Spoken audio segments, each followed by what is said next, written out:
Indian industry, and it's quite obvious from this conversation as well. Mr. Shangvi, Mr. Jindal, Nikunj Dalmia, thank you very much for this discussion. Well, Nikunj, I would request you to stay back actually, because our next session is, well, with an esteemed leader in the hospitality industry and one of India's, well, leading hotel chains, shall I say. We're right here. We are right here and enjoying their gracious hospitality. It's always a pleasure to talk to Mr. Puneet Chhatwal. And indeed, it's time for us to welcome him on stage and have this conversation with Nikunj to understand what the hospitality landscape is looking like, the Managing Director and Chief Executive Officer of the Indian Hotels. A visionary leader, ladies and gentlemen. A huge round of applause, please. He's at the helm of India's most iconic hospitality brands.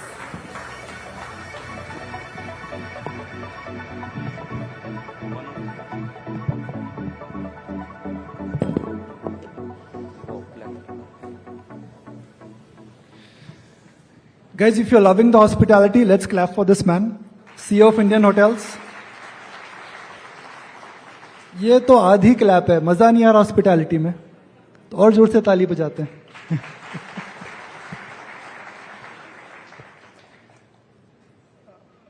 For the hotel industry, things were tough.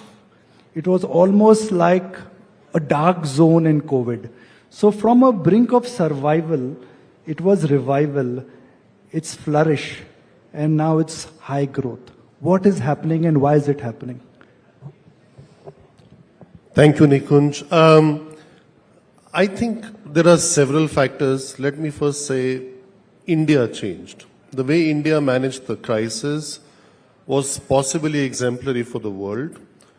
And then coming out of the crisis, the world also started changing. You know, people started calling it YOLO, or they called it Zindagi Na Milegi Dobara, or whatever you want to. So that's factor number one.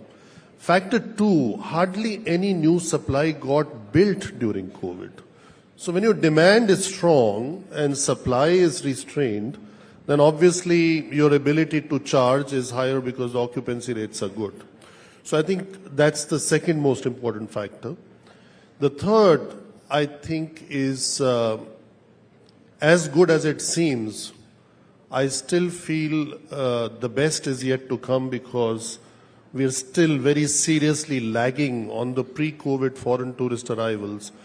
But however they came not in large numbers, but last year events like G20 have done a lot of good for India in positioning India's image and building that soft power. So I think all in all, I think these three factors have contributed very significantly towards the growth of the tourism sector in general, and within that hospitality in particular, because it definitely is benefiting immensely from the growth, and that's a final factor, the growth in infrastructure in the country. When I see here in the audience, right in the first row, the contributions to the infrastructures, to the building of the airports, to the renaissance of the train stations, to this wonderful highways that are coming up, that's creating ease of travel, and it's just the beginning. I think we will see very large momentum coming our way in the next 5 to 10 years. So if anybody is planning a conference, a wedding, a birthday party, a staycation for next 2 or 3 years, prices will not come down. That is what matters. See, the pricing levels are good. They've gone up 40, 50, 60% versus pre-COVID. But I still feel they can go up another 30, 40, 50% because of lack of supply. And that will put us somewhere at 40% of the comparable charges that we have in equivalent cities across the globe. So wonderful rates were achieved in Delhi thanks to your summit, thanks to an event happening in Bharat Mandapam, and that's an example of infrastructure growth. Before, those kind of events in that kind of magnitude were not possible. So I think with Yashobhoomi now kicking in, look what's happening in Delhi, look what's happening in Mumbai with Jio. with all over, I think there is a lot that is under preparation and a lot more that will come. In terms of where the economy is moving, let me put some data points here. FMCG sales are low, car sales are not happening, shoe sales have hit a peak, but hotel sales are still going on. If everybody is feeling the pinch of economic slowdown, why is the hospitality industry or the hotel industry not feeling the pinch? वहीं पर महंगा हो रहा है. देखिए इतनी बारी मत बोलिए कहीं सच्ची में पिंच ना आ जाए. So I think the hospitality, when a country starts to flourish, thrive, becomes number 5, aspiring to be number 4, then wants to be number 3 by 2030. With all those goodies coming in, what's the point if you don't feel good? You don't, what is hotels? Is a place to see and to be seen, right? So you go out to the restaurants, you go to the cruises, you go travel in style, you stay in style, and that is an attribute I would encourage everybody to start getting used to it. Just like you're getting used to higher disposable income, please start getting used to spending money. Especially with us. Okay. This was definitely not the time it was like spending money. ऊपर की वाणी कहते हैं ना, ऊपर की वाणी है. ऊपर देख करके बजर बजाए वाला तो कहीं से.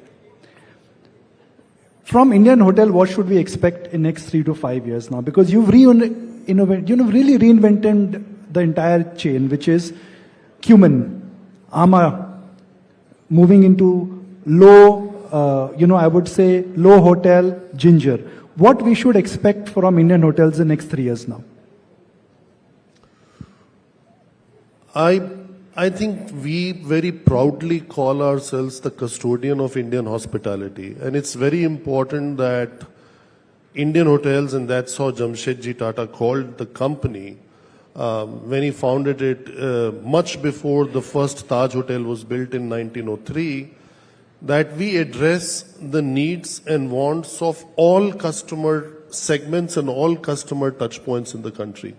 I think we are on a good way there, and from homestays to absolutely super luxury, and I think we'll keep doing fine. When the buzzer comes for the second time, it's an indication for me to step out. And Mr. Chhatwal, I'll have to rudely interrupt you there. I think the Prime Minister is about to reach the venue, so we'll have to just wrap it up. But thank you very much. I guess you've set the tone that customers should not expect any respite. There'll be a third buzzer on that. A celebratory one, though. But maybe we should have Nikunj as our brand ambassador for Taj. Mr. Puneet Only Chhatwal. then can we expect discounts. That's right. right? Yes, correct.